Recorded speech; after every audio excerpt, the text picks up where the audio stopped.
Hi, everyone, and welcome to the very first episode of Ask a Woman, a brand new podcast where we are turning to women in leadership for thoughts, ideas, and opinions about the issues that matter most to our communities. My name is Lauren Frost, and I am a feminist content creator and, as of now, a podcast host. And I'm very excited for our first episode to welcome Krista Paine to the podcast lounge. Hi, glad to be here. Yeah, we're really glad to have you. So we're recording this on November 3rd, which is sort of, we're coming into winter, we're end of spooky season. Did you do anything fun for Halloween, Krista? Trick-or-treating in Ontario in the snow. Oh, that's delightful. Yeah, it was cold. And I thought we had it bad here. Yeah. It gets cold. Yeah. I don't know why Halloween's in October. Yeah. It would be better in the summer, probably. Yeah, I agree. Yeah. So it's fitting, actually, that we are coming into spooky season in the week of Halloween, because we're talking about something that is quite spooky around BC, and that is housing affordability. And Krista, do you want to tell us a little bit about who you are and why this might be a really good topic for you to come speak about? Yeah, absolutely. So I'm Krista Paine. I'm the president of Ian Paine Construction in Kelowna. I'm the current president of the Canadian Home Builders Association Central Okanagan. I came into that role about 2-3 months ago.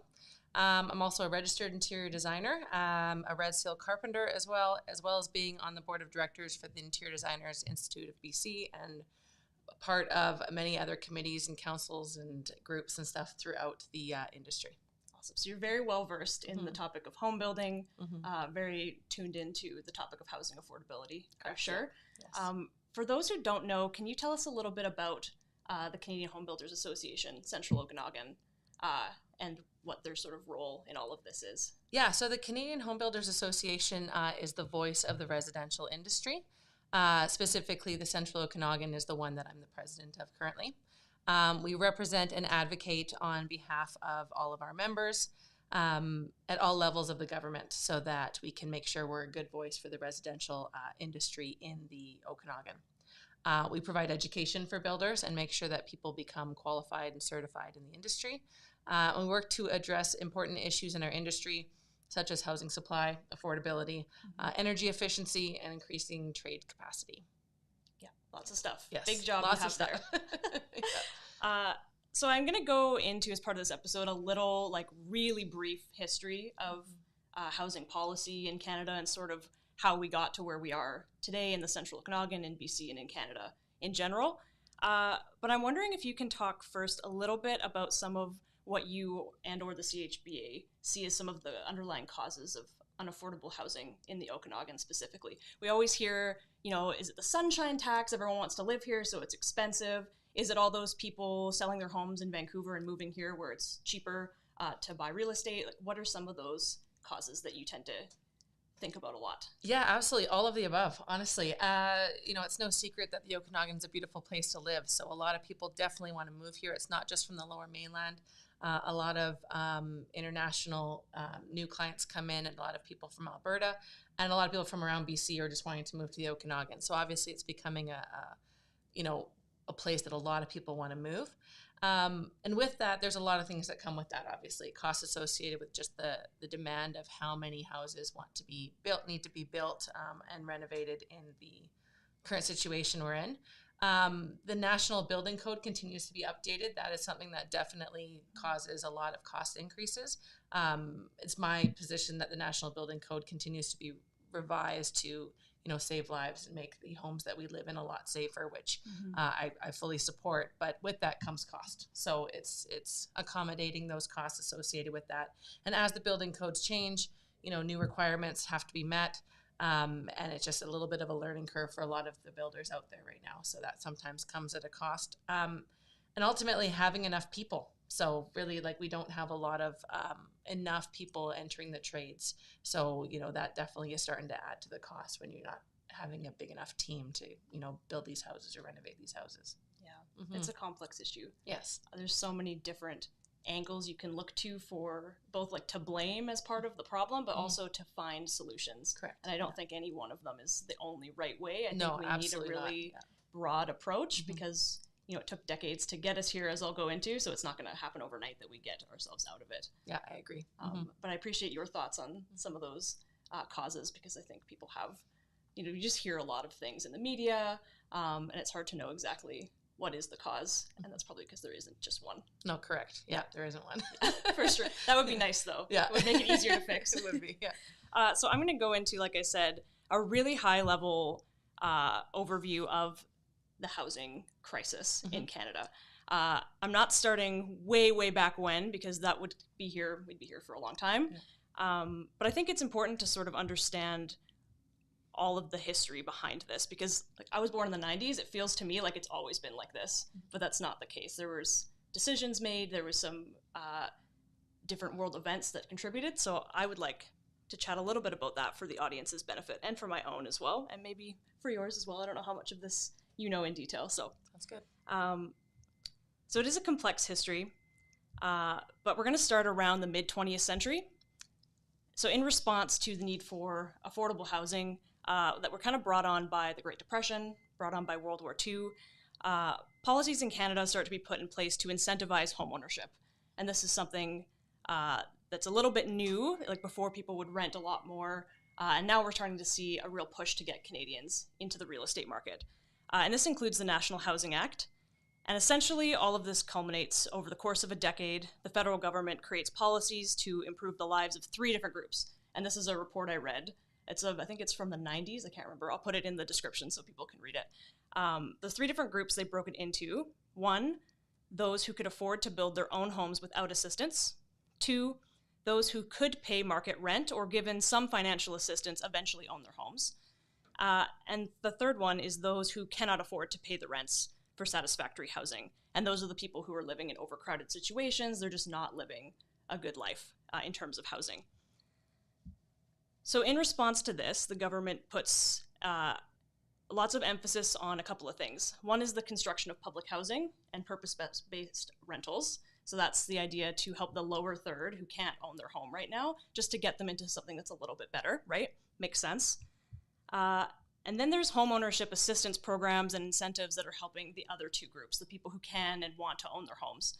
And so this really changes the scene for Canadians, and we start to see lots of rentals being built until the 1980s and 90s. Programs that were put in place for purpose-built rentals and public housing are drying up. So we're not really seeing that it's desirable for developers to invest in that kind of development anymore, which makes sense. If it's not incentivized, they're probably going to opt for developments that are profitable to them. And that makes perfect sense. In a report I found, City of North Vancouver, this is really interesting to me. Over 2,000 rental units were constructed before 1980, and then between 1980 and the 2010s, there was 0. Wow. Yeah, no rentals were being built in the City of North Vancouver, which is very fascinating. 2000s hit, and we start seeing that wave of international buyers, which starts to drive costs up and make housing even more unaffordable, especially in BC, but all across Canada, really. And that's sort of how we got to where we are. So we're in a position where many people, including myself in BC, are renting. We'd love to own one day, but it's very unattainable at the time, especially if we live in an urban center. But even like in my hometown, which is very small, it's about 3,000 people, housing prices have still gone up to the point where people my age can't even really afford to buy there.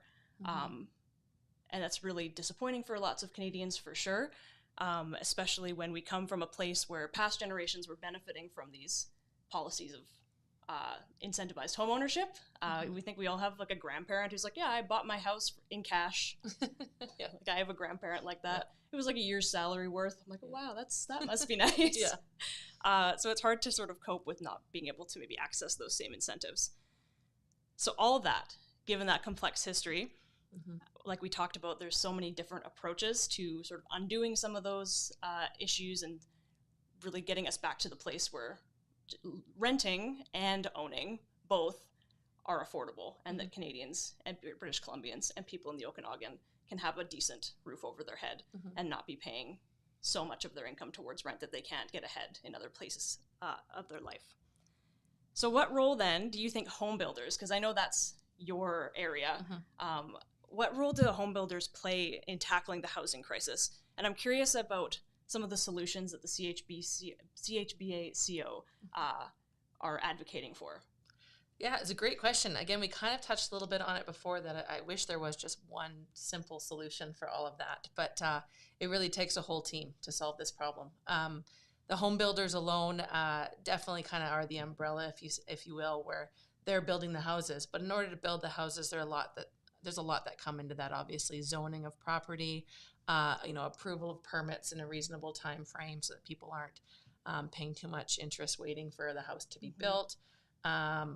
People, trades, all those types of skilled labor. We're in desperate need of more people, and all that stuff is going to help the builders successfully build these projects and work towards more or away from unaffordability, obviously.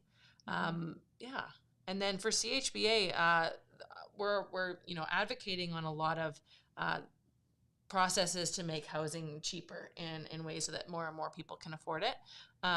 There's some solutions that we've come up with the municipalities to discuss some options, like whether we reduce setbacks, whether we look into reduction in parking minimums, increasing density allowances in urban areas, reducing fees associated with applying for your permits or developing your lots is a huge cost associated with those options. And we're pretty happy to hear that the provincial government has just rezoned all the properties. Single family dwellings can have 4 to 6 dwellings on them. So that makes a big difference when you're looking at, a single family dwellings, average, let's just say $300,000, but now you can split that amongst 4 dwellings. That makes that cost a lot more affordable for people to get into the market and work their way kind of through that middle housing to work their way up to where they want to be. Right. So that's talking about sort of like duplexes, Correct. or like carriage homes, like all of those types of things? Missing middle housing is basically between your single family dwelling and your condos. So it's kind of all those in between. So, townhouses, fourplexes, the infills that are happening in the Okanagan, all that kind of stuff makes a huge difference for people who can work their way through through the market, so they don't just have to go from a condo to a single family dwelling. It's that's a huge leap for a lot of people financially. Yeah, that makes sense. So is that sort of the change there is helping develop more of that middle ground housing? So that's not so much the big condominiums, but that's more like, okay, so I have a lot and I want to build a house, but I want it to have multiple suites instead of just a basement suite. Is that Correct. Sort of putting the power a little bit back in individual homeowners and builders? Yeah, absolutely. Yeah. So homeowners can definitely go through that path. Developers could develop a property with 4 to 6 dwellings on it, depending on the area. And it just makes a big difference when people can move into those, be homeowners and make their way, to the end result that they're looking for, whether that's a single family dwelling or a condo or in an area of town that they want, or a townhouse across the street from their school. So yeah, that's awesome. So options. I think options are a huge part of the solution. Yeah, definitely. Yeah. So I was reading the press release that announced your presidency, which is very exciting, and it mentioned that a recently released housing needs assessment in Kelowna called for doubling new home construction in the next 8 years. What do you think we need to accomplish such a massive undertaking? That sounds like a lot of housing that needs to be built. Yeah, it is. And just to kind of repeat myself a little bit, everyone has to work together as a team. I think we just really have to come together. Again, there's not just one solution to make housing more affordable or, make it faster or, all that kind of stuff. There's a lot that goes into it. And working together, understanding that everyone kind of comes to the table with value is a huge understanding. Just, the building codes change. Some people are upset about that, but understanding it's getting us to the place where we really should be. And then energy efficiency is making a huge impact in our industry at the moment. Working towards, in potentially less than a decade, every new home that's being built is completely fully energy efficient. It's called net, step 5 is what it's referred to, but basically it won't cost you any utility bills. So that new homeowners that are buying those homes or building those homes don't have utility bills at the end of every month. And it's kind of nice to be able to think of that for the future. And then again, all the trades coming in, getting more people in the industry are going to make a huge difference. Yeah. So do you think it's possible? Sorry, that's I freestyled that question. Yeah. I hope so. I think the fact that there's going to be more options for more people will make a big difference. I think that people are moving from, as mentioned before, Kelowna is just such an amazing place to live that so many people want to move here, and that obviously is driving costs up. So, providing, those townhouse complex or duplexes or, infill houses and condos and single family dwellings and development, so many options for people, hopefully kind of spreads out the money, if you will. Yeah, and sure. people have more options. So yeah, for sure. Sure, I should have asked you if you hope it's possible. Yeah, I hope it's possible. Yeah, I have a child too, and I've got nieces and nephews, and I definitely am hoping that we go down that route where it becomes attainable for a lot of people in one way or another. Yeah, well, it's hard sometimes to think on the long term when there's so much pressure in our short term lives. Yeah. Like obviously, I'm like, well, I would love to own a home now, but there's so many things that have to go on, I think, to help the community as a whole. And I think if we all maybe exercise a little patience with each other, with different groups of people, and with the community, I think we can accomplish good things without having to have, infighting and conflicting interests. Yeah, I would agree. Yeah. So, like many social issues, which I think housing affordability is in one way or another, it does inherently impact women and other marginalized communities. It tends to impact them both differently and in a lot of ways more severely. So why do you think it's important to have diverse voices represented on the CHB, AACO, and any other relevant organizations or agencies? Yeah, absolutely. I think it's very, very valuable to have people of all different backgrounds and all different types kind of join together and make decisions.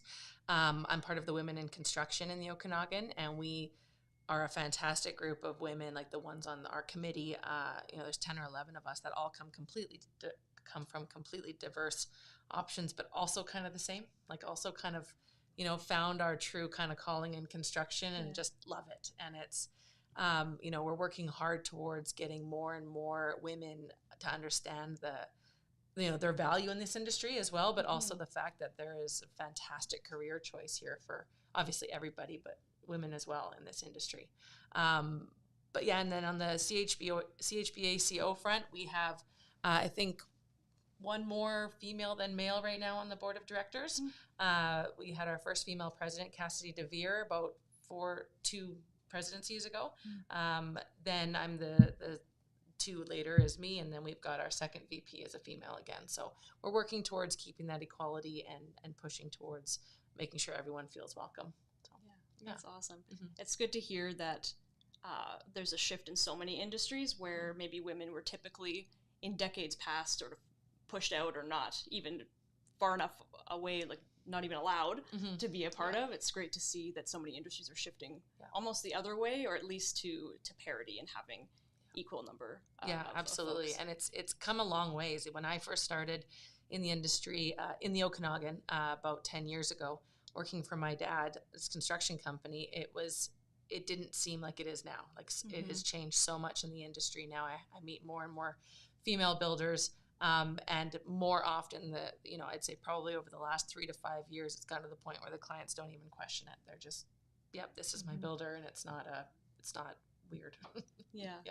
That's good. And I imagine too, because you keep mentioning the importance of getting more people into trades to fill the demand for new buildings. If you're not actively encouraging 50% of the population to join, I feel like that's probably counterproductive. Yeah, I would agree. Yeah, definitely. So we're working really hard on getting more people in. We've the Women in Construction has raised a whole bunch of money in this past year. We're giving out bursaries to not only high school students, but what we're kind of referring to is those women that are changing careers, whether they're they have a career already and now they're thinking, I'd be really good at running in my construction company or a plumbing company or becoming an electrician. I've always been interested in that. And so we've got that bursary for those females as well. And it's almost everyone on the Women in Construction Committee didn't start this right out of high school. And that's a fantastic story for the way a lot of people got into this industry. But we also need people right out of high school. We need people now. Yeah, for sure. Yeah.